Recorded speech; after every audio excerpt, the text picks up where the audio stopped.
भाई और बहनों, मातृशक्ति को नमन।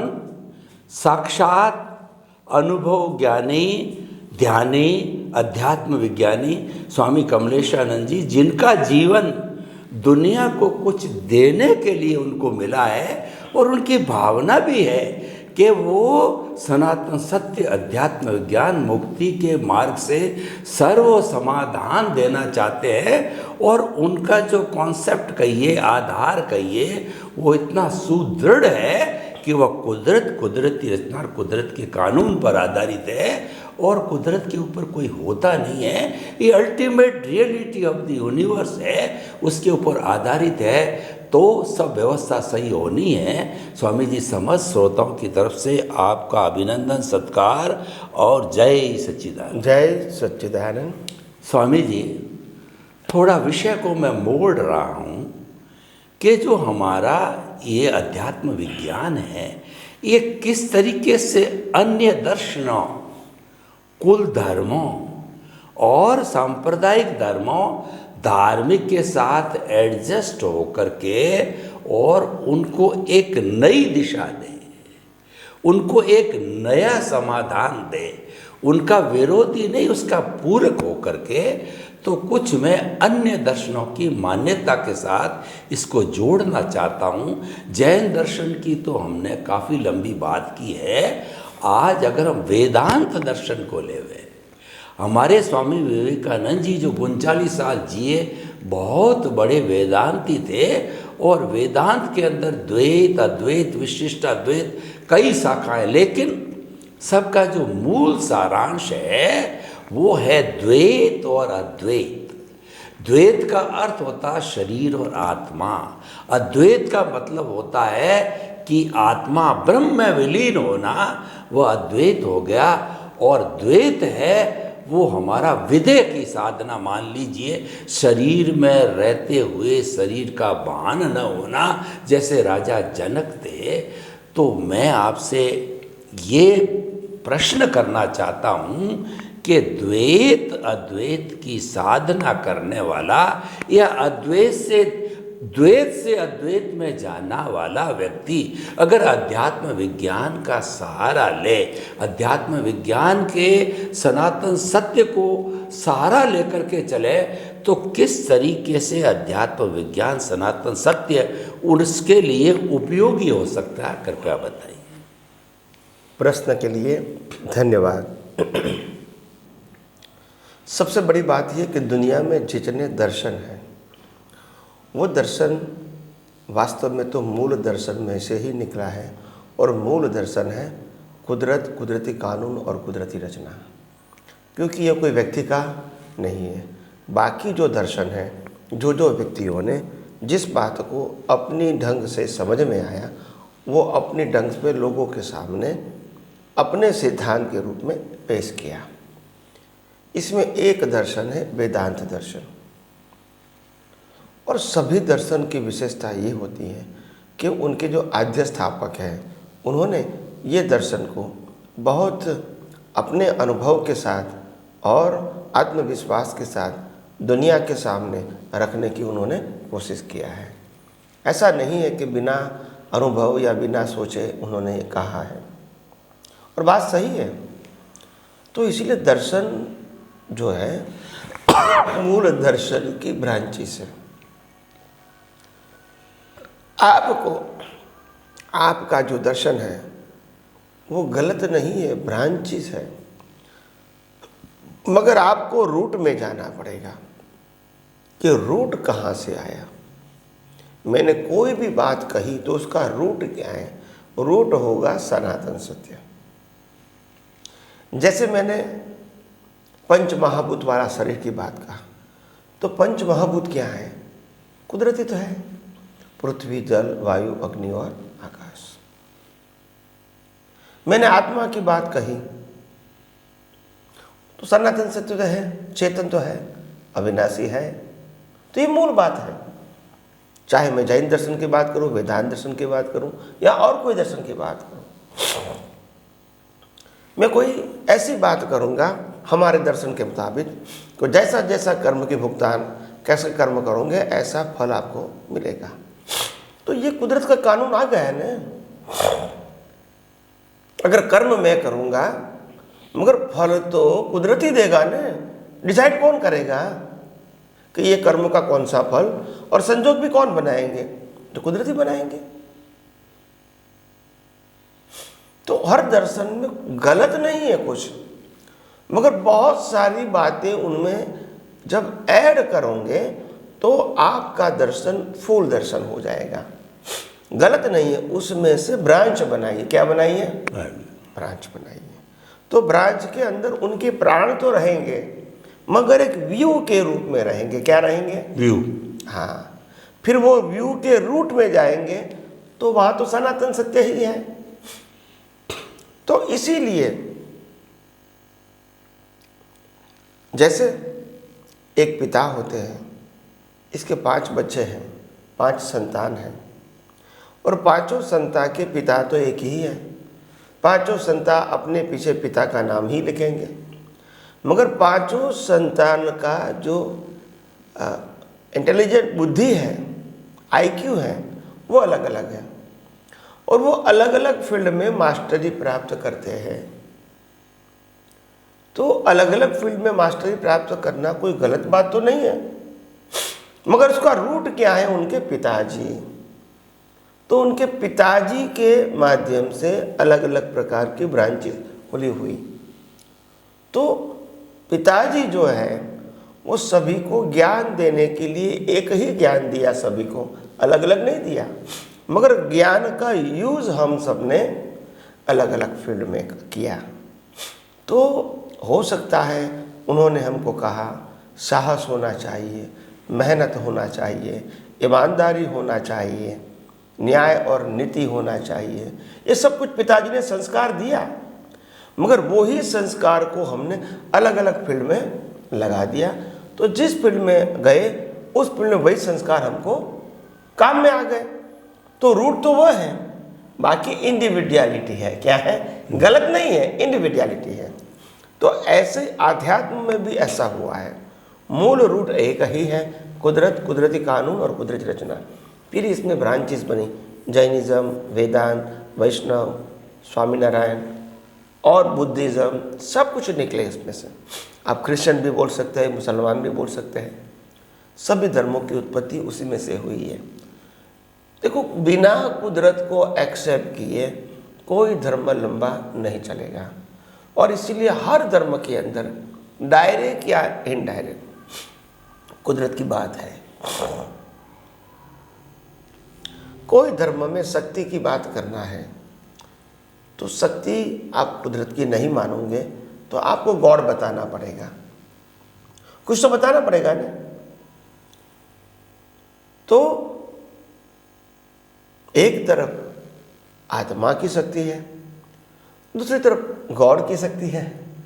तो दोनों को समझना, ये भी अविनाशी है, ये भी अविनाशी है, तो समझना तो पड़ेगा ना कि कोई जगह उसके अंदर रिकंसाइल करने की ज़रूरत है। गलत नहीं है, रिकंसाइल करने की ज़रूरत है, एक दूसरे से नज़दीक आने की ज़रूरत है। तो इसीलिए सभी दर्शन में से एक भी दर्शन गलत नहीं है, मगर एक भी दर्शन पूर्ण भी नहीं है, क्योंकि वो मूल दर्शन की ब्रांचेज है। तो इसीलिए अगर वो कोई भी दर्शन अगर मूल दर्शन की ओर सोचेंगे तो आखिर सनातन सत्य ही रहेगा, फिर मेरा तेरा नहीं रहेगा, सांप्रदायिक मोड़ उसमें निकल जाएगा। तो इसीलिए अगर आप वेदांत को भी समझना चाहते हैं तो वेदांत में एक एग्जाम्पल है कि दुनिया में एक ही सर्वशक्तिमान है और हम इसके अंश हैं, और अगर हम दुनिया से मुक्त हो जाते हैं तो वो अंश हमारा सर्वांश में मिल जाता है। और उसका उदाहरण देते हैं, जैसे समंदर में से भाप बनती है और भाप ऊपर जाके बादल बनने के बाद बारिश के रूप में नीचे गिरती है, धीरे धीरे पानी कहीं से भी समंदर में ही आ जाता है। तो ये पूरी प्रोसेस समंदर का ही हिस्सा है। पानी कहाँ से भी आए, कोई भी नदी से आए, कोई भी झरना से आए, कोई भी अवस्था पहाड़ से आए, गांव में से आए, जंगल में से आए, मगर पानी तो समंदर का ही है। तो इस प्रकार का वह उदाहरण देते हैं। तो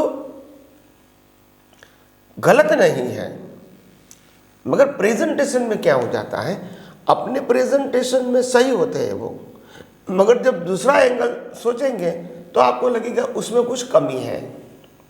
जैसे हम कहेंगे एक ही परम शक्ति है और हमारे अंदर वही परम शक्ति का अंश है, तो मैं एक लॉजिकली प्रश्न उठता है, क्या परम शक्ति कभी पूर्ण हो ही नहीं सकती? अपूर्ण ही रहेंगे, जहाँ तक जीव रहेगा वहाँ तक वो तो अपूर्ण रहेंगे ना। तो परम शक्ति पूर्ण है या अपूर्ण है, ये एक प्रश्न रहेगा। दूसरी बात, उनका आर्ग्यूमेंट ये है कि परम शक्ति तो परम शक्ति है, उसका कोई भी एंगल निकालो तो भी वो परम शक्ति ही होती है। तो मेरा कहने का मतलब है कि सभी प्रकार के जीवों के अंदर परम शक्ति का अंश है, वो भी परम शक्ति ही तो है, इंडिविजुअली भी। तो कहने का मतलब जैन धर्म में बताया गया है कि सभी व्यक्तियों के अंदर आत्मा है, वो चेतन है, अविनाशी है और सर्व प्रकार की अनंत शक्तियों वाला है। और आत्मा है वो जड़ और चेतन का भेद बताने के लिए है, मगर वो आत्मा की अनुभूति वो ही परमात्मा।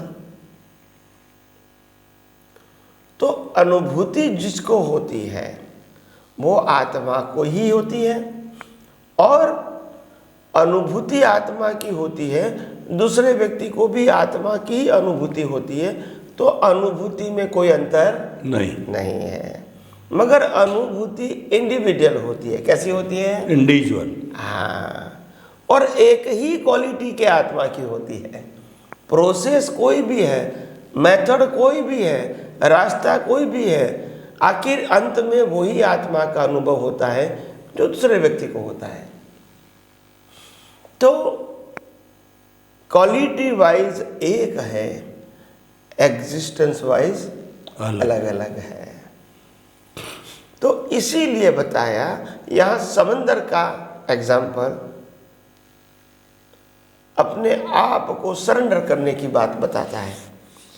यहाँ सभी आत्मा सिद्ध क्षेत्र में एक ही क्वालिटी के होने के बावजूद भी इंडिविजुअल है। एग्जिस्टेंस कैसा है? इंडिविजुअल। किसी में जुड़ जाता नहीं है, भले अनंत आत्मा क्वालिटी वाइज एक ही है, मगर सबका एग्जिस्टेंस क्या है? अलग अलग है, वो जुड़ जाते नहीं है। तो ये एक व्यू पॉइंट होता है। क्या होता है? View point. सबने अपने जो समझ में आया वो अपने शास्त्रों में लगा दिया, और बाद में परंपरा वाले लोग जो होते हैं जिसको अनुभव ही नहीं है, तो दे फॉलो द स्क्रिप्चर। तो फिर तो बात ही नहीं रहेगी उसमें करेक्शन करने की। फिर कोई अनुभवी आएगा सर तो वो बताएगा कि उसमें कोई डिफरेंस नहीं है, सिर्फ प्रेजेंटेशन में और देखने की नज़रिया में डिफरेंस है। सिद्धांत रूप से तो दोनों बातें, जैनिज्म कहो वेदांत कहो, एक ही है। आज वेदांत के अंदर ने क्या कहा कि भी भगवान शिवलिंग को बना दिया। तो शिवलिंग का मतलब क्या होता है? जिसका आकार नहीं है, निराकार। तो जैनिज्म में कहते हैं आत्मा ही तो निराकार है। तो कोई भेद, हर व्यक्ति का प्रेजेंट करने का तरीका जो है वो क्या है? तरीका, व्यू पॉइंट अलग अलग है, और इसीलिए एक अलग नया दर्शन बन जाता है, और वो अपनी बातों को एग्जैक्टली प्रेजेंट करने का प्रयास करता है ताकि पढ़ने वाले को, सुनने वाले को वो सही लगे एक एंगल से। फिर जब दूसरा दर्शन पड़ेगा तभी उसको मालूम होगा कि ये और ये में अंतर तो है। फिर तीसरा पड़ेगा तो और अंतर लगेगा। तो कहने का मतलब, क्योंकि प्रेजेंटेशन में अंतर है, तत्व में, सिद्धांत में अंतर नहीं है, मगर उन्होंने सिद्धांत को अपने व्यू पॉइंट से प्रेजेंट किया और इसीलिए वो अलग दर्शन बन गया। तो मैं समझता हूँ वेदांत दर्शन भी पूर्ण दर्शन है, जैन दर्शन भी पूर्ण दर्शन है, अगर सभी दर्शन मिलते हैं सनातन सत्य को। सभी दर्शन मिलते हैं कुदरत, कुदरती कानून और कुदरती रचना को। तो आइए हम सब यही आध्यात्म की बातें और आगे जानने की कोशिश करें। स्वामी जी, आपका बहुत बहुत धन्यवाद। आपने कहा कि बीज एक होता है, उससे वट वृक्ष बनता है, शाखाएं बनती है और वो फैल जाता है। जड़ एक होती है और उस जड़ में से पत्ते वगैरह निकलते हैं। तो जो जड़ है, जो बीज है, वो सनातन सत्य, कुदरत, कुदरती रचना और कुदरत का कानून है। और उसमें से निकले हुए सभी तरह के व्यू पॉइंट है, वो अलग अलग दर्शन है। और वो अलग अलग दर्शन जो है, तुलनात्मक दृष्टि से सभी उसी सनातन सत्य की ब्रांचेज कहिए, विभाग कहिए और उसी के हिस्से कहिए। तो कोई विरोध वाली बात नहीं। सनातन सत्य एक होता है, व्यू पॉइंट अलग अलग होते हैं, सारे व्यू पॉइंट मिल जाते हैं तो एक सनातन सत्य बन जाता है। और अनेकांत को भी समझें, सबके व्यू पॉइंट इकट्ठे कर लो, सत्यांशों को इकट्ठे कर लो, परम सत्य बन जाता है। वह परम सत्य सनातन सत्य है, कुदरत, कुदरती रचना, कुदरत का कानून है। स्वामी जी, आपका बहुत बहुत धन्यवाद इस स्पष्टीकरण के लिए। अब जितना समय बचा है, मैं एक दर्शन को और ले लेता हूँ आपके स्पष्टीकरण के लिए। एक बौद्ध दर्शन भी है जिसके संस्थापक भगवान बुद्ध हुए, और उन्होंने जो ये बताया, 4 आर्य सत्य दिए कि दुख है और दुख का कारण है और दुख को मिटाया जा सकता है। और उसका कारण का निवारण उन्होंने बताया कि तृष्णा को समाप्त कर लो। सोरो is omni present, cause of सोरो is there, cause of the सोरो is wishes, if wishes are vanishes then there is no सोरो एट ऑल। तो इसको हम अध्यात्म विज्ञान की दृष्टि से अगर इसको सोचें, जोड़ें, तुलना करें या पूरक बनावें, तो कृपया थोड़ा सा इसके बारे में प्रकाश डालिए। प्रश्न के लिए धन्यवाद। देखो, बुद्धिज्म भगवान बुद्ध के अनुभव पर से ये किताब निकली है। और बुद्ध भगवान के जीवन में किस प्रकार की कहानियाँ, घटनाएं बनी थी, वो हम सबको हिस्टोरिकल मालूम है। भगवान महावीर जब संसार में थे, राजकुमार थे, लुम्बिनी नगरी में उसका जन्म हुआ था, जो आज नेपाल में है। उन्होंने अपने जीवन में बाहर घूमते घूमते, विचरण करते करते देखा, एक समय ऐसा देखा कि एक व्यक्ति बहुत वृद्ध है। तो उन्होंने सोचा कि हमको क्या वृद्ध भी होना पड़ेगा। दोबारा इनको एक व्यक्ति ऐसी मिली जो बहुत रक्तपित्त वाली थी, यानी बहुत कुछ परिस्थिति, यानी शरीर पूरा दर्दों से भरा हुआ था, पीड़ा से, रोग से भरा हुआ था। तो उन्होंने सोचा क्या इंसान को पीड़ित भी होना पड़ेगा। और जब त्रिशादृश्य उन्होंने देखा कि एक व्यक्ति को सब लोग ले जा रहे थे और पूछा कि ये कहाँ ले जा रहे हैं, तो बोला ये व्यक्ति का मृत्यु हो गया। तो उन्होंने सोचा मृत्यु भी हो सकता है। तो ये 3 बातें, मृत्यु होना, बीमारी आना और घर पर आना, ये अगर तीनों चीज जीवन का हिस्सा है तो राखिए हम क्या हैं, ये भी तो समझना पड़ेगा ना। अगर ये जीवन का हिस्सा है तो हम क्या हैं। तो फिर उन्होंने कहा कि कोई भी वस्तु की जो भुगतान जीवन में आती है, वो भुगतान ऐसा मत समझो कि भुगतान आ रही है और मैं भुगतान कर रहा हूँ। सिखाना ये चाहते कि भुगतान जा रही है। जब से बिगिनिंग हुई तब से एंड हो रहा है। और दूसरी बात, भुगतान देने वाला और भुगतान को सहन करने वाला, ये दोनों व्यक्ति जो है वो एक दूसरे का हिसाब पूरा कर रहे हैं। इसमें किसी के ऊपर ब्लेम और क्लेम करने की, खुद के ऊपर भी ब्लेम क्लेम करने की ज़रूरत नहीं है। ये उनके जीवन का हिस्सा है, ये उनके जीवन का हिस्सा है। दोनों व्यक्ति को जीवन का हिस्सा है, दोनों का रोल अलग अलग है। और इसीलिए जैसे जैसे ये समझ में आता है कि ये रोल जो है वो रोल के मुताबिक हमारा जीवन है, तो फिर इनको जीवन जीना इजी हो जाता है, क्योंकि रोल हमेशा परमानेंट नहीं होता, परिवर्तनशील होता है। दूसरी बात उन्होंने बहुत अच्छी कही कि कोई व्यक्ति आपका अपमान करते हैं, आपको दुख देने की कोशिश करते हैं, मगर आप क्यों इनको रिसीव करते हैं? अगर आप रिसीव नहीं करोगे तो बैक टू पेविलियन।